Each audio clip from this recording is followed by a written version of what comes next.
আচ্ছা, এমন একটা লবণের কথা ভাবা যাক তো, যার দাম কোনো দামি ধাতুর চেয়েও বেশি হতে পারে। হ্যাঁ, ঠিকই শুনেছেন, আমি লবণের কথাই বলছি। চলুন আজ এই রহস্যময় বাঁশের লবণের গল্পটা শোনা যাক, আর জেনে নেওয়া যাক কেন এর এক চিমটের দামও এতটা আকাশছোঁয়া। তো একদিকে আছে আমাদের সবার রান্নাঘরের সাধারণ লবণ, আর অন্যদিকে এই বাঁশের লবণ। দামের পার্থক্যটা একবার দেখুন তো, প্রায় ১০০ গুণ। ভাবা যায় কি এমন থাকতে পারে এই লবণে, যেটা একে এতটা মূল্যবান করে তুলেছে? ঠিক এই প্রশ্নটা নিয়েই কিন্তু আমাদের আজকের এই আলোচনা। চলুন এই অবিশ্বাস্য দামের পেছনের আসল রহস্যটা কি সেটা ধাপে ধাপে বের করা যাক।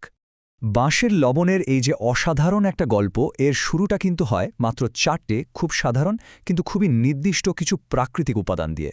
দেখুন, এখানে যে কোনো লবণ বা যে কোনো বাঁশ নিলেই কিন্তু হবে না। এই প্রাচীন পদ্ধতির প্রত্যেকটা জিনিসের একটা বিশেষ ভূমিকা আছে। একদম খাঁটি সামুদ্রিক লবণ, ঠিক ৩ বছর বয়সী বাঁশ, খনিজে ভরপুর হলুদ মাটি আর জ্বালানির জন্য পাইন কাঠ, এই ৪টে জিনিস ছাড়া সেই বিশেষ লবণটা তৈরি করা সম্ভবই না। এই লবণ তৈরির পদ্ধতির একটা খুব সুন্দর কোরিয়ান নামও আছে, জুকিয়ম।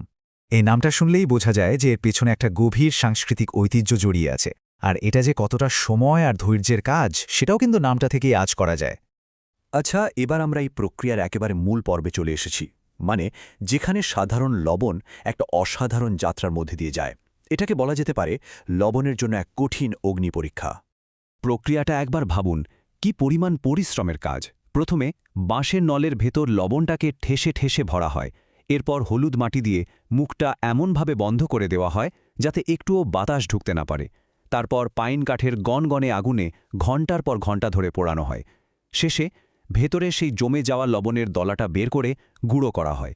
কিন্তু গল্পটা কিন্তু এখানেই শেষ নয়। অবাক করার মতো ব্যাপার হলো, এই পুরো প্রক্রিয়াটা একবার কি দুবার নয়, সর্বোচ্চ ৯ বার পর্যন্ত রিপিট করা হয়। মানে প্রত্যেকবার পোড়ানোর পর লবণ বের করে গুঁড়ো করে আবার নতুন বাঁশের নলে ভরে সেই একই আগুনে দেওয়া হয়। কি ভীষণ ধৈর্য আর নিষ্ঠার কাজ, তাই না? ব্যাপারটা সহজে বোঝার জন্য একজন কামারের তলোয়ার বানানোর কথা ভাবা যেতে পারে।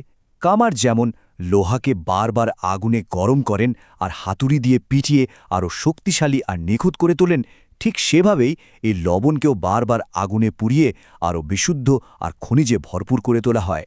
আর এই পাইন কাঠের আগুনের উত্তাপ কত জানেন? প্রায় ১৪০০ ডিগ্রি ফ্যারেনহাইট। এই প্রচণ্ড তাপেই লবণটা গলে যায় আর বাঁশ এবং মাটির মধ্যে থাকা খনিজ উপাদানগুলো নিজের ভেতরে শুষে নিতে পারে। এই কথাটা পুরো ব্যাপারটাকে খুব সুন্দরভাবে বুঝিয়ে দেয়, তাই না? এটা আসলে কোনো সাধারণ রান্নার পদ্ধতি নয়।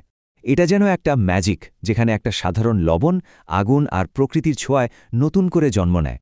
তো এত লম্বা আর জটিল একটা প্রক্রিয়ার পর এই লবণটা শেষ পর্যন্ত কি হয়ে ওঠে? কেন এর এত কদর? চলুন সেটাই দেখা যাক। পুরো প্রক্রিয়াটাকে একটা সুইয় প্রকার প্রজাপতি হয়ে ওঠার সাথে তুলনা করা যেতে পারে। সাধারণ লবণ তার আগের অবস্থা থেকে পুরোপুরি বদলে যায়, বাঁশের সব উপকারী উপাদান শোষণ করে একদম নতুন আর উন্নত গুণাবলী লাভ করে। এই টেবিলটা দেখলেই পার্থক্যটা পরিষ্কার হয়ে যাবে। সাধারণ লবণে যেখানে মূলত সোডিয়াম আর ক্লোরাইড থাকে, সেখানে ৯ বার পোড়ানো বাঁশের লবণে আয়রন, পটাশিয়াম আর ম্যাগনেসিয়ামের মতো জরুরি খনিজ যোগ হয়। আর একটা খুব গুরুত্বপূর্ণ বিষয় হলো, সোডিয়ামের পরিমাণও কিন্তু এতে তুলনামূলকভাবে বেশ কম থাকে। এর মধ্যে এত সব খনিজ থাকার কারণেই কিন্তু ঐতিহ্যগতভাবে বাঁশের লবণকে নানা স্বাস্থ্যকর কাজে ব্যবহার করা হয়। যেমন ধরুন, হজমে সাহায্য করা বা শরীর থেকে ক্ষতিকর পদার্থ বের করে দিতে সহায়তা করা। তাহলে এতক্ষণের সব সূত্র মিলিয়ে এবার আমাদের মূল রহস্যের সমাধান করা যাক। এই লবণের দাম আসলে কেন এত বেশি? এর আকাশ ছোঁয়া দামের পেছনে সবচেয়ে বড় কারণ হল এর অবিশ্বাস্য রকমের পরিশ্রমসাধ্য প্রক্রিয়া, যা মোট খরচের প্রায় অর্ধেক। এর সাথে যোগ হয় লম্বা সময়ে, মানে কয়েক মাস লেগে যায়, লাগে বিশেষ ধরনের সব উপকরণ, আর সব শেষে এর অনন্য স্বাস্থ্যকর গুণাবলী। তাহলে বোঝা যাচ্ছে, বাঁশের লবণকে শুধু একটা খাবারের মশলা হিসেবে দেখলে হবে না। এটা আসলে একটা শিল্পকর্ম, ধৈর্য, ঐতিহ্য আর প্রকৃতির এক অসাধারণ মেলবন্ধন। অনেকটা ধরুন, খুব যত্ন করে বানানো পুরনো পনির বা দামি ওয়াইনের মতো। আজকের আলোচনা শেষ করার আগে একটা প্রশ্ন রেখে যেতে চাই। এই যে গণ উৎপাদনের যুগ, যেখানে আমরা সবকিছু খুব সস্তায় আর খুব তাড়াতাড়ি পেতে চাই, সেখানে এই ধরনের ঐতিহ্য, কারুশিল্প আর প্রাচীন জ্ঞানের আসল মূল্য আমরা কিভাবে ঠিক করব? একটু ভেবে দেখার মতো বিষয়।